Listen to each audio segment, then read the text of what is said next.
नमस्कार। आज हम बीएड बीडी 202 सृजनात्मकता के विषय में अध्ययन करेंगे।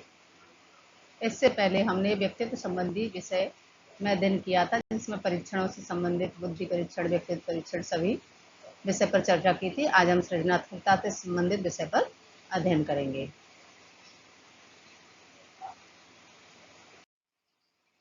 सृजनात्मकता, क्रिएटिविटी, जिसको इंग्लिश में क्रिएटिविटी नाम से जानते हैं।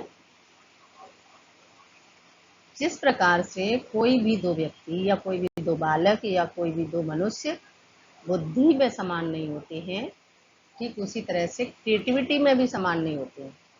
सभी में व्यक्तिगत भिन्नता पाई जाती है।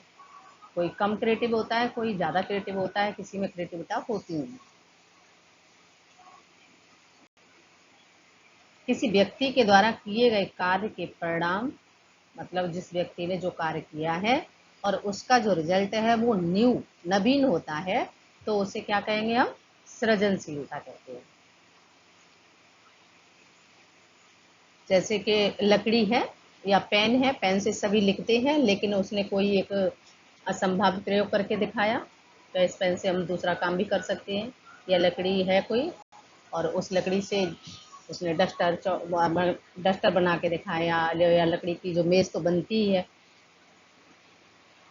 उसने अपने दिमाग से लकड़ी का एक पेन बनाकर दिखाया।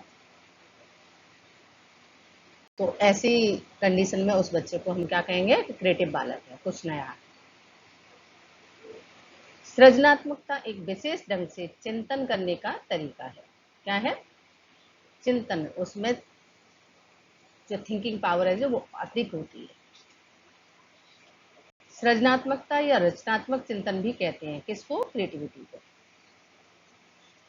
सृजनशील व्यक्तित्व में जितना सार्थक ज्ञान होता है, जितना ज्यादा होता है, उतनी ही सृजनात्मकता अधिक होती है। या यूं कह लीजिए कि जिस बच्चे में जितना सार्थक ज्ञान अधिक होगा, वह बच्चा उतना ही अधिक क्रिएटिव माना जाएगा।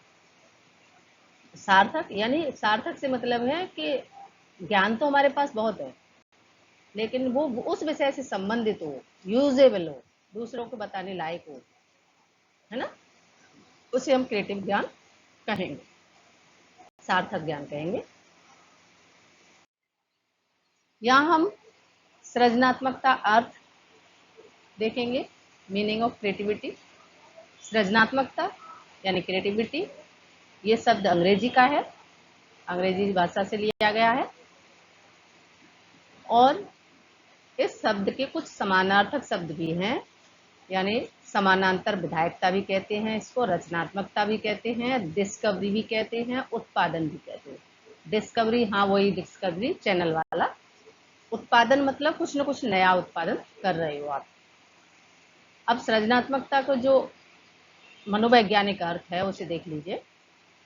रचना संबंधी योग्यता, नवीन उत्पाद संबंधी संरचना, उत्पादकता, क्रिएटिविटी, यानी क्रिएटिविटी की अवधारणा से अभिप्राय वर्तमान में जो साधन उपलब्ध हैं, आपके पास जो कुछ है, उनसे नवीन या अनजानी वस्तु, विचार अथवा धारणा को उत्पन्न करना ही क्या कहलाएगा? क्रिएटिविटी। अब वो कैसी होगी धारणा? तो उसके परिणाम जो है नवीन होंगे, जो सभी ने बनाए हैं उनसे कुछ अलग हो। तो यहाँ पर कुछ वर्ड आए आपके, रचना संबंधी योग्यता, क्रिएटिविटी, यानी आपने कुछ बनाया, किसी चीज की रचना की। जैसे आर्टिस्ट है, कुछ लोग ऐसे ही ड्राइंग बनाते हैं सिंपल, और कुछ उस ड्राइंग में या उस पिक्चर में ऐसा सजीव चित्रण करते हैं कि आपको लगता है कि ये अभी बोलती है। ठीक है, जैसे भगवान की मूर्तियां बनाई जाती हैं, तो उसमें भी रचना संबंधी कार्य होता है। तो कुछ मूर्तियां ऐसा लगता है जैसे अभी खड़े होके आ रहे हैं, उसमें ऐसे जीवंत है, तो वो क्या है? क्रिएटिविटी है। नवीन उत्पाद संबंधी संरचना, यानी आपने देखा है इमारतें सभी बनी हैं, लेकिन ताजमहल को देखने आते हैं। क्यों? क्योंकि उसमें जो आपकी क्रिएटिविटी है, उसमें जो रचना है, संरचना है उनकी, तो वो इस तरह से बनाई गई है। वो उसमें भी वो जो पत्थर हैं, उस पत्थर को इस तरह से तराशा गया है। उत्पादकता यानी आप जो प्रोड्यूस कर रहे हैं, क्रिएटिविटी की अवधारणा से क्रिएटिविटी जो सृजनात्मकता है, उसका वर्तमान में जो आपके पास साधन है, जितने भी साधन हैं, उन साधनों से ही आपने उस अनजानी वस्तु का भी निर्माण किया है। या आपके जो विचार हैं, उन विचारों से आपने अपनी बात को इतने प्रभावी ढंग से कहा कि दूसरों को वो समझ आई, अच्छी लगी।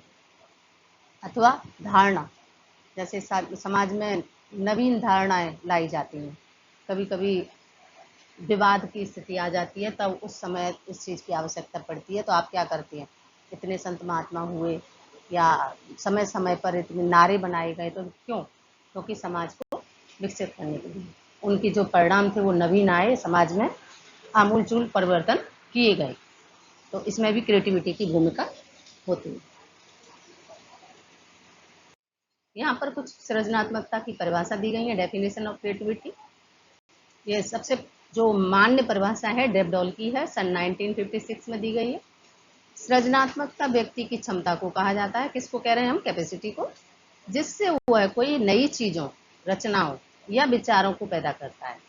जो उसमें जो क्षमता है क्रिएटिविटी की, उससे वो क्या कर रहा है? तो कोई ना कोई नई चीज़ बना रहा है, या किसी नई रचना का जो लेखन कार्य कर रहा है या बता रहा है, या उसमें कुछ विचार ऐसे हैं जो दूसरों को प्रभावित करते हैं, या जो नया है एवं जो पहले से उसे ज्ञात नहीं है, जो पहले से ज्ञात नहीं है, तो कुछ नया ही होगा। इसमें गत अनुभूतियों, आपने जो पिछली जितनी भी अनुभूतियां महसूस की हैं, उनसे उत्पन्न सूचनाओं का एक नया पैटर्न और सम्मिश्रण सम्मिलित होने की संभावना होती है। यानी विचार तो हमारे पास पहले से होते हैं, लेकिन उनके परिणाम जो है हम अपने नए शब्दों में बदल देते हैं। किससे बदले हमने? उस सृजनात्मक क्षमता के आधार पर। यह निश्चित रूप से उद्देश्य पूर्ण या लक्ष्य निर्देशित होता है। बिना उद्देश्य के तो आपके कार्य को कोई सुनेगा नहीं।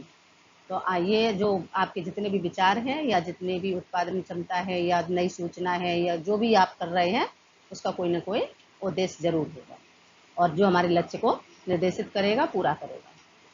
ना कि निराधार स्वप्न चित्र होता है। ऐसा नहीं है बहुत से बच्चे सोते सोते यूरोप की यात्रा करे आते हैं, रात में राजा बन जाते हैं और सुबह खड़े होते हैं तो वही 2 रुपए होते हैं जेब में। ऐसा नहीं है। यहाँ पर क्या है? जागते हुए आपको वो काम करना है और उसके कुछ न कुछ रिजल्ट निकालनी है। यह वैज्ञानिक, कलात्मक या साहित्यिक रचना के रूप में भी हो सकता है। साइंटिस्ट जितने भी हुए हैं, वो अपने इसी क्रिएटिविटी या इसी वैज्ञानिक क्षमता के आधार पर हुए हैं। कलात्मक, मैंने अभी आपको मूर्ति वाला उदाहरण दिया था, तो वो अपनी भावनाओं से, अपने अंदर आत्मिक जो उनकी क्षमता होती है, उसी से उस कलात्मकता का, कला को निखारते हैं, बनाते हैं। तो कला का तो सबसे ज़्यादा जीता जागता उदाहरण है, आप उसमें जाके देखें, ये कहते हैं ताजमहल है, ये सिकंदरा है, और आपकी इमारतें जहाँ भी बन रही हैं, या आपके अक्षरधाम में देखो, आप कला को एक से एक नमूना मिलेगा आपको। साहित्यिक रचना, जितनी भी साहित्यों की रचना की गई है, उनमें उन्होंने अपने भावों के द्वारा ऐसा प्रकृति का चित्रण किया, राधा कृष्ण का चित्रण किया, या किसी महान विभूतियों का किया, श्रृंगार रस में लिखी कविताएं, वियोग रस में लिखी, या आपकी वीर गाथा काल में लिखी। ये सारी चीज़ें क्या थी? साहित्य की रचना की गई थी, और उसके द्वारा हमने देश में समय समय पर अपनी अलग जगाई। तो ये सब क्रिएटिविटी की क्षमता के माध्यम से ही पूरा आया। यही स्टैन के अनुसार, जब किसी कार्य का परिणाम नवीन होता है, जो किसी समय में समूह द्वारा उपयोगी मान हो, वह कार्य सृजनात्मकता कहलाता है। इन्होंने भी वही बात कही है कि जो भी कार्य आप कर रहे हैं, उसका परिणाम जो है नया हो, और जो अन्य लोग भी उसे स्वीकार कर सकें, मान्य कर सकें, वो क्या होगा? क्रिएटिव होगा। जेम्स क्लेवर ने कहा था, सृजनात्मकता मुख्य नवीन रचना या उत्पाद में होती है। सृजनात्मकता मुख्यतः नवीन रचना होगी, या कोई नया उत्पादन किया जाएगा। क्रो एवं क्रो के अनुसार, सृजनात्मकता मौलिक परिणामों को व्यक्त करने की मानसिक प्रक्रिया है। मौलिक मतलब वास्तविक परिणाम होंगे उस चीज़ के, देखे जा सकते हैं, उसको प्रयोग किया जा सकता है, उसे अपने प्रयोग में लाया जा सकता है। और ये मानसिक प्रक्रिया भी है। बिना मन के मानसिक प्रक्रिया के या बिना आपके मानसिक विचारों के तो कोई काम हो ही नहीं सकता। कॉल एवं ब्रूस के अनुसार सृजनात्मकता एक मौलिक उत्पादन के रूप में मानव मन को ग्रहण करके अभिव्यक्त करने की योग्यता एवं क्रिया है। यहाँ इन्होंने क्या कहा है, सृजनात्मकता क्या है, एक मौलिक उत्पादन। ऊपर इन्होंने क्या कहा था, मौलिक परिणामों को व्यक्त करने की मानसिक प्रक्रिया। थोड़ा सा यहाँ अंतर पड़ गया। मौलिक उत्पादन यानी वास्तव में आप उत्पादन कर रहे हो, उसके रूप में मानव मन को ग्रहण करके। मानव मन बड़ा चंचल होता है, इसको नियंत्रित करना भी एक कला है। तो मन को ग्रहण करके, एक्सेप्ट करके अभिव्यक्त करने की योग्यता, यानी मन में तो हमारे में विचार आ गया कि मैं आज है ना अपनी गोवा यात्रा का प्लान बना रहा। अब हम उसको बताएंगे कैसे, या मैंने अभी कोई यात्रा करके आई और वहाँ पर परिदृश्य देखे बड़े अच्छे अच्छे, अब मैं आपको बताना चाह रही हूँ, तो उसके लिए मेरे पास शब्द होने चाहिए, और वो शब्द ऐसे होने चाहिए कि आपको सच में लगे कि हाँ मैं उस काम को करके आऊँ। तो ये योग्यता होती है, यही एबिलिटी एवं क्रिया क्रिएटिविटी कहलाती है, अकॉर्डिंग टू कॉल एवं ब्रूस की।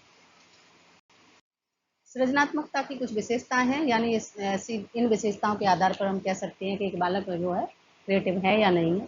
तो व्यक्ति या विद्यार्थी द्वारा किए गए कार्य एवं उत्पादन मौलिक होते हैं, ये अभी हमने परिभाषा में भी पढ़ा था। क्रिएटिव बालक जो है हंसमुख विचारों वाला होगा, वो क्रोधी नहीं होते, आराम तलब बिल्कुल पसंद नहीं होता, वो कुछ ना कुछ तोड़ते जोड़ते रहते हैं। और ये बालक बहुत ही ज़्यादा बुद्धिमान होते हैं। सृजनशील बालकों में अंतर्दृष्टि यानी सूझ, ये आप कोहलर का सिद्धांत भी पढ़ेंगे, वहाँ पर भी उन्होंने सूझ का सिद्धांत बताया था, वनमानुष पर दिया था, तो यहाँ भी उसे एक विशेषता के रूप में लिया गया है कि ये अंतर्दृष्टि, उनकी सूझ शक्ति इतनी अधिक होती है कि वो अपने उस काम को अंजाम दे सकते हैं। विचारों में मौलिकता होती है, आचार विचार की दृष्टि से वो स्वतंत्र होते हैं, उन्हें बाउंडेशन पसंद नहीं है, फ्रीडम, उनको जो कहना है कहना है, सुनना है सुनना है, उनको अपना जो नेचर है वो बाउंड वाला नहीं होना चाहिए, किसी बंधन को पसंद नहीं करते हैं। अटल निर्णय, जो डिसीजन ले लिया उसको वो अटलता से करेंगे उस कार्य को, चाहे कठिन कितना भी। ये बहुत ही ज़्यादा कर्मठ स्वभाव के होते हैं, इनमें उच्च स्तर की कार्यशक्ति अधिक होती है। ये विशेषताएं जो कभी कभी पूछ ली जाती है कि क्रिएटिव बालक की क्या विशेषताएं, तो आप यहाँ से देख सकते हो। कॉम्पिटिशन का क्वेश्चन बनना शुरू हो गया। सृजनात्मकता के तत्व, एलिमेंट्स ऑफ क्रिएटिविटी, तो इनके कुछ 4 तत्व बताए गए हैं। सामंजस्य यानी एडजस्टमेंट बहुत जरूरी है, तात्कालिक स्थिति से ऊपर जाने की योग्यता, तात्कालिक जो भी स्थिति है तत्काल में उसी समय में उससे ऊपर सोचना है। अन्य के विचारों में परिवर्तन करना, जो सभी के विचार थे वो सुने आपने, अब उससे आपने कुछ एक नया विचार किया।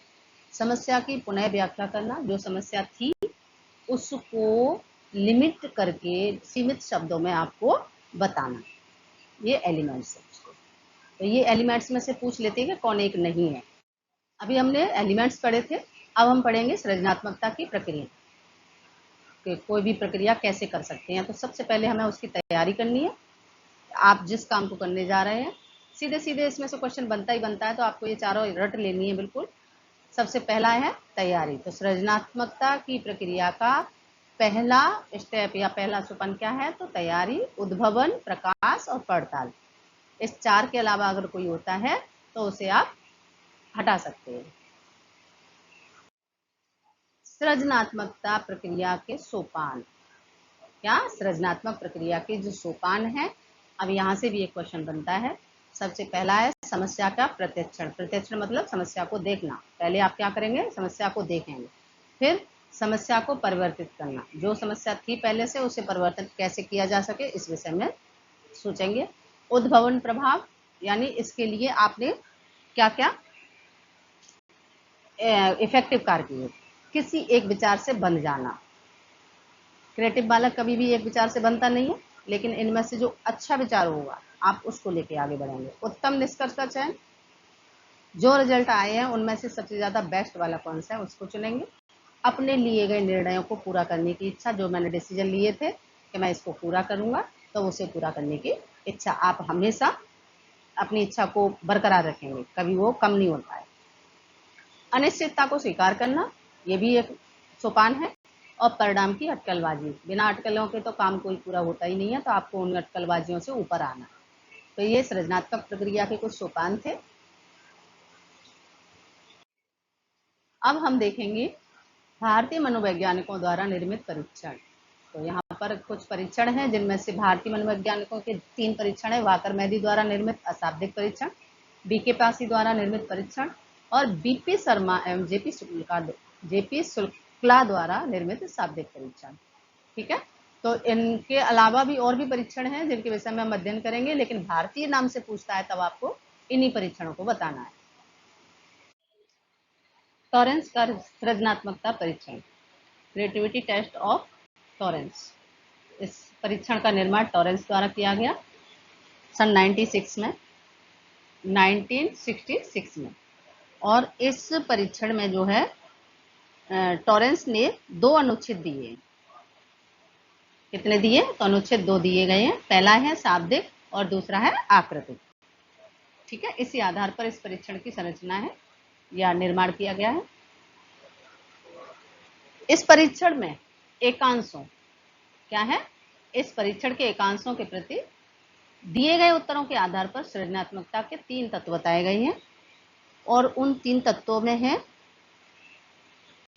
पहला लचीलापन, फ्लेक्सिबिलिटी होनी चाहिए। मौलिकता, ओरिजिनलिटी और धारा प्रवाहिता, फ्लुएंसी। धारा प्रवाहिता, इसके द्वारा इसका जो प्रयोग है वो कब करोगे आप? तो किंडरगार्टन यानी छोटे बच्चों से लेके वयस्कावस्था तक के छात्रों की सृजनात्मकता की माप करी जा सकती है। छोटे बच्चों से लेके वयस्क बच्चों तक के छात्रों की क्रिएटिविटी की माप आप इस परीक्षण के माध्यम से कर सकते हैं। ठीक है, तो यहाँ से आपका एक कॉम्पिटिशन का एग्जाम का क्वेश्चन बनता है कि टॉरेंस का सृजनात्मक परीक्षण कौन से सन में बना? तो 1966 में। इस अनुच्छेद में इसके कितने अनुच्छेद हैं? तो 2 हैं। कौन कौन से हैं? शाब्दिक और आकृतिक। मेनली यहाँ से क्वेश्चन आपका बनता है कि इसमें कितने तत्व हैं या इनमें से कौन सा एक तत्व नहीं है।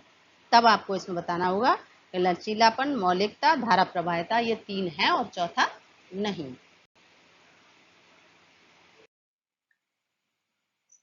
सृजनात्मकता की गिलफोर्ड द्वारा दी गई प्रबंधी, यानी गिलफोर्ड टेक्निक ऑफ क्रिएटिविटी। इसे गिलफोर्ड द्वारा विद्यालय के छात्रों के लिए दिया गया था। और इस परीक्षण का मानसिक प्रक्रिया के तत्व का परीक्षण करता है। मेंटल, यानी मेंटल प्रोसेस आपकी किस तरह से काम करती है, उसे इस टेस्ट के माध्यम से मापा जाता है। इनका कहना था कि सृजनात्मक व्यक्ति में अपसारी चिंतन पाया जाता है, डाइवर्जेंट थिंकिंग होती है। क्रिएटिव बालक जो है उसमें क्या पाया जाता है? तो डाइवर्जेंट थिंकिंग, बहुविध चिंतन। डाइवर्जेंट मतलब बहुत सारी दिशाओं में एक साथ सोचना। और दूसरा क्या होता है? कन्वर्जेंट थिंकिंग, जो एक दिशीय सोचना होता है। लेकिन जो क्रिएटिव बालक होगा तो उसमें क्या होगा? डाइवर्जेंट थिंकिंग पाई जाएगी। आपको अपसारी चिंतन और अभिसारी चिंतन समझ आया? ये यहां से क्वेश्चन बनता ही बनता है। यानी अपसारी चिंतन, डाइवर्जेंट थिंकिंग, कई दिशाओं में सोचना एक साथ। एक समस्या है आपकी तो उसके कई समाधान है आपके पास। ये क्या हुआ? डाइवर्जेंट थिंकिंग किस में पाई जाएगी? क्रिएटिव बालक में। दूसरा है इसके विपरीत कन्वर्जेंट थिंकिंग, ये किस में पाई जाती है? अभिसारी चिंतन में। अभिसारी चिंतन जो कि सामान्य बालक होते हैं, जिसके कारण क्या कर सकते हो आप? एक ही विषय पर कई तरीकों से सोच सकते हो। किसमें? डाइवर्जेंट थिंकिंग में। ठीक है, और ये किस में पाई जाती है? क्रिएटिव बालकों में पाई जाती है। इन्होंने क्या किया था? क्रिएटिव बालकों के मेजरमेंट के लिए कि कैसे हम इसको कहेंगे कि ये क्रिएटिव बालक है। तो इन्होंने अपने प्रविधि में या अपनी टेक्निक में 2 प्रयोग किए, उन दोनों परीक्षणों का निर्माण किया और मैंने आपके सामने इसमें लिखा भी है। पहला था उनका असामान्य प्रयोग परीक्षण, अनयूजुअल यूजेस टेस्ट, यानी कुछ आपने ऐसा किया, ऐसा कुछ परीक्षण करके बताया या प्रयोग करके बताया जो अन्य दूसरों ने नहीं बताया। ठीक है, तो अनयूजुअल कैसे कहेंगे? असाधारण उपयोग परीक्षण। इसमें क्या करते हैं? परीक्षण के द्वारा छात्रों की मौलिकता की जांच करेंगे। क्या? छात्रों की मौलिकता की, ओरिजिनलिटी। विद्यार्थियों को कुछ सामान्य शब्द दे दिए, आपने जो है कुछ नॉर्मल वर्ड बोले और उस प्रत्येक शब्द के, जैसे मैंने बोला गर्ल्स, या मैंने बोला बोतल, या मैंने कहा बुक। अब मैंने पूछा इस बुक का आप क्या क्या कर सकते हो? अब इसमें कुछ बच्चे कहेंगे सर मैडम हम तो पढ़ लेते हैं, दूसरा कहेगा इसमें चित्र बहुत अच्छे हैं, और कोई और एक तीसरा होगा तो उसकी सोचने की समझने की अलग से थिंकिंग होगी, तो उसके कई सारे यूज बता देगा। कई सारे मतलब जैसे हम पढ़ सकते हैं, इसके पिक्चर देख सकते हैं, इसे दूसरे बच्चे को पढ़ने के लिए दे सकते हैं, या इसको देखकर हम दूसरी बुक छाप सकते हैं। तो इस तरह से ये क्या था? डाइवर्जेंट थिंकिंग, जो किस में पाई जाती है? क्रिएटिव बालकों में। इसके द्वारा छात्रों द्वारा दिए गए उत्तरों का मूल्यांकन किया जाता है, यानी उसने जो आंसर दिए हैं वो किस तरह के दिए हैं, दूसरे बच्चों से अलग हटके दिए, अगर ऐसा है तो वो क्रिएटिव बालक कहलाएगा। यदि कोई उत्तर नया होता है तो उसको हम सेलेक्ट कर लेते हैं और कम समय में, परंतु क्या करेंगे, उसका जो कम प्रयोग होने वाला शब्द होता है या छात्र द्वारा जितने अधिक सब उत्तर दिए, सबसे ज्यादा आंसर देने वाले बच्चे को भी हम क्रिएटिव बालक कहते हैं। ठीक है, तो पहले परीक्षण से जो रिजल्ट निकले वो ये थे। दूसरा इनका था परिणाम परीक्षा, कॉन्सिक्वेंस टेस्ट। ये 2 ही टेस्ट हैं, इनमें से क्वेश्चन आ सकता है। कॉन्सिक्वेंस टेस्ट में क्या होता है कि व्यक्ति के सामने हमने कुछ वाक्य बोले, पूरे सेंटेंस बोले, और उस सेंटेंस को बोलने के बाद बच्चे से कहा कि अब आप ऐसा बताओ कि इसका रिजल्ट क्या रहेगा। जैसे उदाहरण के लिए मैंने आपके सामने एक क्वेश्चन पॉइंट दिया है कि यदि 2 दिन पूरे संसार में अंधेरा छा जाए तो क्या परिणाम होंगे। अब छात्र सोचेगा, हमको दिखाई नहीं देगा, हम सोते रहेंगे, कोई काम नहीं होगा, है ना, या अंधेरा ही अंधेरा छा जाएगा तो लड़ाइयां भी शुरू हो सकती हैं, किसी को दिखेगा नहीं, टकरा जाएंगे। तो इतना जब बच्चा सोचेगा तो हम उसको कुछ कह सकते हैं, क्या? क्रिएटिव बालक। या एक बच्चा है, वो दूसरा कहता है कि यदि दिन के समय पर रात हो जाए, रात के समय पर दिन हो जाए तो इस तरह से आप इसमें क्वेश्चन अपने द्वारा भी बना सकते हैं और उस बालक की क्रिएटिव क्षमता को माप सकते हैं। ठीक है,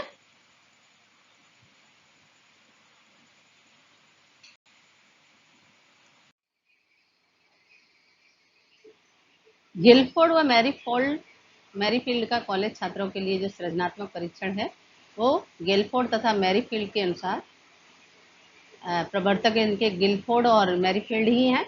इनके अनुसार सृजनात्मक चिंतन में गैर परंपरागत चिंतन, उत्पादन, रूपांतरण तथा पुनः परिभाषीकरण की योग्यताएं निहित होती हैं, यानी आपकी जो परिभाषा है उसको वो पुनः द्वारा से परिभाषित कर सकते हैं। इस परीक्षण में 6 घटक हैं और यह कॉलेज छात्रों की सृजनात्मकता का मापन करने के लिए बनाया गया है। 6 घटकों में पहला समस्या के प्रति संवेदनशीलता, दूसरा विविधता, फ्लेक्सिबिलिटी, पहला सेंसिटिविटी, दूसरा है फ्लेक्सिबिलिटी, और तीसरा प्रभाव, फ्लुएंसी, मौलिकता, ओरिजिनलिटी, विस्तारण, एलोब्रेशन, पुनः परिभाषित करना, रीडेफिनेशन। ये बस इतना ही है इसमें, और इससे आप कॉलेज के छात्रों का जो क्रिएटिविटी टेस्ट है वो ले सकते हैं। ये आपका हर एग्जाम में पूछा जाने वाला परीक्षण है, पासी का सृजनात्मक परीक्षण। इसके निर्माणक या प्रवर्तक हैं प्रोफेसर बीके पासी। इन्होंने 1972 में दिया है, और इस परीक्षण में भी 6 उप परीक्षण सम्मिलित किए गए हैं। कितने? 6। और वो परीक्षणों में क्या है 6 में? तो पहला है समस्या देना परीक्षण, सीइंग प्रॉब्लम टेस्ट, असामान्य उपयोग परीक्षण, अनयूजुअल यूजेज टेस्ट, तीसरा है परिणाम परीक्षण, कॉन्सिक्वेंस टेस्ट, और चौथा है जिज्ञासा परीक्षण यानी टेस्ट ऑफ इनकॉन्सिवनेस। पांचवा वर्ग पहेली परीक्षण, square puzzle test, square puzzle test, ये पजल के रूप में है, और लास्ट है आपका ब्लॉक टेस्ट। ठीक है, तो यहां से आपके कई बार पूछे गए हैं, कोई भी एग्जाम में ऐसा ही होगा जो जिसमें ये टेस्ट नहीं आया हो, हर एक में पूछा जाता है, तो इस पे आपको फोकस करना है। भाकर मेहदी का सृजनात्मक चिंतन परीक्षण, ये इसके प्रवर्तक हैं प्रोफेसर भाकर मेहदी, और ये अलीगढ़ के निवासी हैं। इन्होंने अपने परीक्षण को 2 श्रृंखलाओं में विभक्त किया है। पहला है सृजनात्मक चिंतन का शाब्दिक परीक्षण, यहीं से आपके क्वेश्चन जो कंपटीशन में एग्जाम में आते हैं वो यहीं से आते हैं। इनके ये पहले परीक्षण के कुछ प्रयोग हैं। यह जहाँ से आपको क्वेश्चन पूछेंगे बच्चे से तो वो कहेंगे यदि ऐसा हो जाए तो, यानी आप नॉर्मल कोई बात है और उसको आप कहना चाह रहे हैं बच्चे से। फॉर एग्जाम्पल लीजिए कि अभी हम सीधे चल रहे हैं, घूमने जा रहे हैं कहीं, और मैंने उस बच्चे से कहा अरे यार घूमने तो जा रहे हैं, कहीं बारिश हो गई तो उसके दिमाग में जो चल रहा होगा वो बाहर आएगा। वस्तुओं के नए नए प्रयोग, यानी जो भी वस्तुएं हैं आपके पास उनसे हम कहेंगे कि इससे हम और क्या कर सकते हैं, तो ये ऐसे पता लगाओगे आप। नए संबंध पता लगाना कि जो भी कार्य वो कर रहा है उसके क्या क्या नए नए संबंध हैं, या किस किस के साथ नए संबंध वो कैसे बना सकते हैं। वस्तुओं को मनोरंजक बनाना, जो भी वस्तुएं हैं उसके पास उन्हें मनोरंजन कैसे बना सकता है। दूसरा परीक्षण था इनका अशाब्दिक परीक्षण, ये सृजनात्मक चिंतन का चित्रों द्वारा परीक्षण। चित्रों की बात आ जाएगी तो वो नॉन वर्बल टेस्ट होगा, और इसमें उन्होंने बताया है पहला आप कहोगे बच्चे से चित्र बनाओ, यानी आपने गाय का, बैल का, सेब का, अनार का, फूल का, या कहीं का भी आपने कोई भी चित्र बनाने को कह दिया बच्चे से। चित्र पूर्ति, पहले से चित्र बना है लेकिन कुछ पार्ट छूटा है, उसकी आप पूर्ति करवा सकते हैं। शीर्षक बताओ, आप उससे टाइटल बताने के लिए भी कह सकते हैं। त्रिभुजाकार अंडाकार आकृतियां, आपने बच्चे से कोई ट्रायंगल शेप में या अंडाकार शेप में आकृति बनवाने को कह दिया। तो इस तरह का ये परीक्षण है जिसमें आप बच्चे क्रिएटिविटी टेस्ट कर सकते हो। हर कंपटीशन में यहाँ से क्वेश्चन पूछा जाता है, कोई कंपटीशन ऐसा नहीं है जिसमें से यहाँ से क्वेश्चन ना बने, तो आपको इसे बड़े ध्यान से पढ़ना है। पेपर पेन लेकर आप नोट डाउन करते रहिएगा। ये सृजनात्मक परीक्षण के कुछ पॉइंट हैं। निरंतरता, ऐसा नहीं है कि एक बार आपने क्रिएटिविटी का टेस्ट दे दिया या करा लिया और उसके बाद उस भूल गए, तो आपको इसमें निरंतरता बनाए रखनी है। लोचनीयता, फ्लेक्सिबिलिटी होनी चाहिए, मौलिकता, ओरिजिनलिटी हो, ऐसा न लगे बच्चे को कि आर्टिफिशियल में करा के यूं छोड़ दिया। और विस्तार का मापन, आपने इसमें कितना विस्तार कर पाया, यानी उस बच्चे की जो क्रिएटिविटी थी पहले से उसमें उसकी कुछ वृद्धि हुई है या नहीं हुई। तो अगर वृद्धि हुई है तो आपके टेस्ट का प्रभाव है, और नहीं हुई है तो आपको उसमें मॉडिफिकेशन करने की आवश्यकता है। तो ये 4 पॉइंट है, यहाँ से क्वेश्चन बनता है। RAT रिमोट एसोसिएट परीक्षण, परीक्षण का निर्माण मैडनिक ने 1974 में किया, और इसके परीक्षण के जो आइटम है वो 40 है। परीक्षण द्वारा सहचार्यात्मक धारा प्रवाहित की माप की जाती है, यानी फ्लुएंसी की। और ये जो परीक्षण है वो उच्च विद्यालय के छात्रों के लिए बनाया गया है। इससे जितना भी है कॉलेज वाले छात्रों का टेस्ट किया जाता है। सृजनात्मक विचारकों के गुण, विचारकों मतलब जो क्रिएटिविटी टेस्ट ले रहे हैं उन लेने वाले पर्सन में कितना क्या होना चाहिए, उनके गुण जो है वो किस तरह के होना चाहिए। सबसे पहली बात बुद्धि, जो टेस्ट लेने वाला पर्सन है उसकी जो बुद्धि है वो आम यानी एवरेज से ऊपर होनी चाहिए, तभी वो उससे ऊपर उठ के सोचेगा।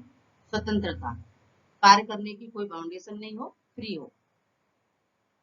हास्य भाव, हास्य भाव मतलब हसमुख स्वभाव, हसमुख स्वभाव, जब तुम किसी से दूसरे से कोई बात निकलवाओगे तो गुस्से में तो वैसे भी नहीं आती है, तो आपका जो स्माइलिंग फेस होना चाहिए। नेक्स्ट है नवीनता तथा जटिलता में अभिरुचि, न्यू सोचने वाला, कुछ ना कुछ इनोवेटिव। और कठिन,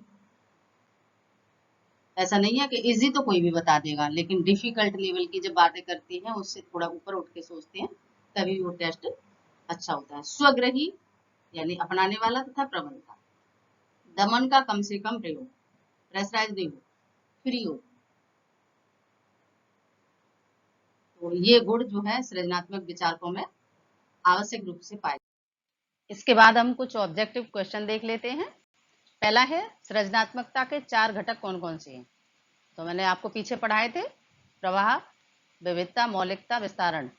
तो ये इसका आंसर में आएंगे, आप कॉपी और पेन लेके नोट कर सकते हैं। दूसरा है प्रवाह, मौलिकता, विस्तारण किसके घटक हैं। तो यहाँ उसका आंसर होगा सृजनात्मकता। ये मैं साथ साथ इसलिए बता रही हूँ कि आपने पीछे अगर ध्यान से नहीं पढ़ा है तो इनके आंसर भी साथ साथ नोट करते जाएं। भारतीय परीक्षणों का क्या नाम है। तो यहाँ आपको भारतीय परीक्षणों के नाम देने हैं। भारतीय प्रसिद्ध परीक्षणों के नाम बताइए। तो इसमें से जो भारतीय परीक्षण थे वो कुछ अलग थे, और यहाँ प्रसिद्ध परीक्षणों की बात है तो आप उनमें से पीछे स्लाइड में से देखेंगे और यहाँ उनके नाम लिखेंगे। प्रोफेसर बी के पासी तथा वॉकर मोदी द्वारा निर्मित परीक्षण के जो निर्माता हैं वो कहाँ के निवासी हैं। तो आपको उनके देश का नाम बताना है कि वो किस जगह के। सबसे अधिक प्रचलित परीक्षण का नाम बताइए। तो सबसे ज्यादा जो प्रचलित है वो टॉरेंस का ही है, गिलफोर्ड का है। टॉरेंस ने कौन सा परीक्षण दिया था। यहाँ टॉरेंस के सृजनात्मक परीक्षण का नाम बताना है। प्रोफेसर बी के पासी कहाँ के निवासी थे। तो ये इंदौर के निवासी थे। TTCT परीक्षण का पूरा नाम लिखिए। Torrance test of creativity thinking इसका पूरा नाम है। पासी द्वारा निर्मित परीक्षण किस सन में दिया गया। तो 1972 में दिया गया। सृजनात्मकता के 4 घटक कौन कौन से हैं। प्रवाह, विविधता, मौलिकता, विस्तारण, ये चारों घटक हैं। और भारतीय प्रसिद्ध परीक्षणों के नाम मैंने बता चुकी हूँ आपको। यहाँ इनका देश का नाम बताना है। प्रोफेसर बी के पासी तथा वॉकर मोदी द्वारा निर्मित परीक्षणों के निर्माता कहाँ के निवासी थे। तो यहाँ आपको दोनों के नाम बताने हैं। गिलफोर्ड मैरीफील्ड का कॉलेज छात्रों के लिए निर्मित परीक्षण के ऊपर कितने परीक्षण या विभिन्न नामों से जाना जाता है, ये आपको बताना है। तो ये आपको पीछे मैंने कराया हुआ है, अभी मैंने इसको इससे पहले एक्सप्लेन किया है। किसी समस्या का एक से अधिक हल होने पर कौन सा चिंतन कहलाएगा। Divergent thinking. समस्या का एकमात्र समाधान किस चिंतन के द्वारा किया जाता है। तो ये अभिसारी चिंतन है। इससे पहले कौन सा था, अपसारी चिंतन। किसी समस्या का एक से अधिक समाधान होते हैं तो आपका कौन सा चिंतन है, डाइवर्जेंट थिंकिंग यानी अपसारी चिंतन। और एक मात्र समाधान होता है तो कौन सा है, अभिसारी चिंतन, कन्वर्जेंट थिंकिंग। नेक्स्ट है बंद अंत वाले प्रश्न किससे संबंधित है। बंद अंत वाले प्रश्न किससे संबंधित हैं।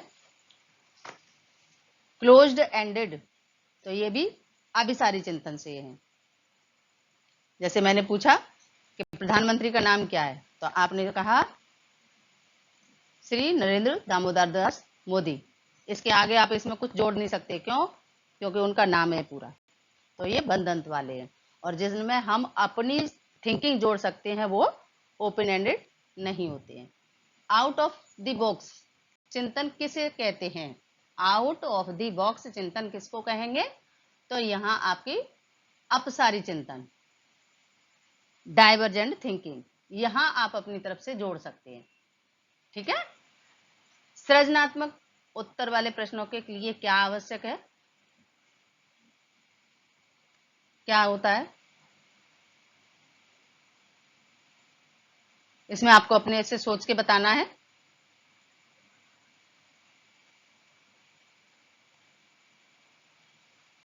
अपसारी चिंतन होता है परंपरागत चीजों से अलग सोच पैदा कर उसके बारे में सोचना। क्या ये सही है? तो आपको इसमें राइट और रॉन्ग बताना है। ग्राहम बेल एवं कॉफमैन ने सृजनात्मकता के कौन से 4 चरण बताए थे? ग्राहम बेल एवं कॉफमैन ने सृजनात्मकता के कौन से 4 चरण बताए थे?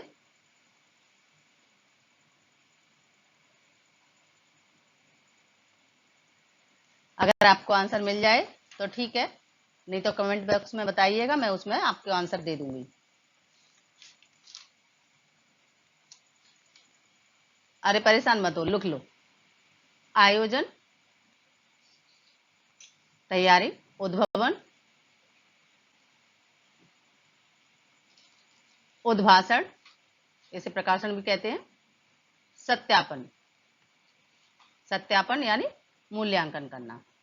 चारों हो गए आपके पास, आयोजन, उद्भावन, उद्भाषण, सत्यापन।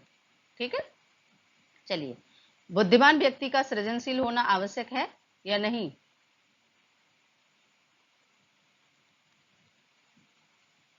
तो ये जरूरी नहीं है कि बुद्धिमान व्यक्ति क्रिएटिव हो।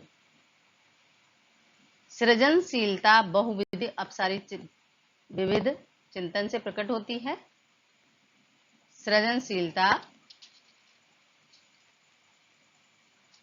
सृजनशीलता बहुविध या अपसारी विविध चिंतन से प्रकट होती है। इसमें आपको बताना है यस या नहीं।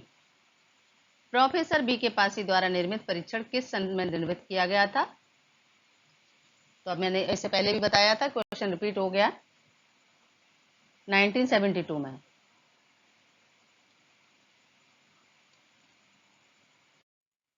तो इसमें मैंने कंपटीशन में आने वाले सभी क्वेश्चनों को कवर करने की कोशिश की है। इससे अलावा अगर आपको कोई क्वेश्चन पूछना हो तो आप कमेंट बॉक्स में छोड़ सकते हैं, और वीडियो लेट डालने के लिए सॉरी, लेकिन इससे आगे मैं इसे कंटिन्यू करूंगी। और आप लोग कोई कमेंट नहीं आते हैं कि आपको इसमें कुछ और एडिशनल इंफॉर्मेशन चाहिए कि नहीं चाहिए, मुझे ये कैसे पता चलेगा कि ये सही बन रही है? इसके साथ साथ इसे अन्य बच्चों को भी शेयर करें। धन्यवाद। स्वस्थ रहें, सुरक्षित रहें।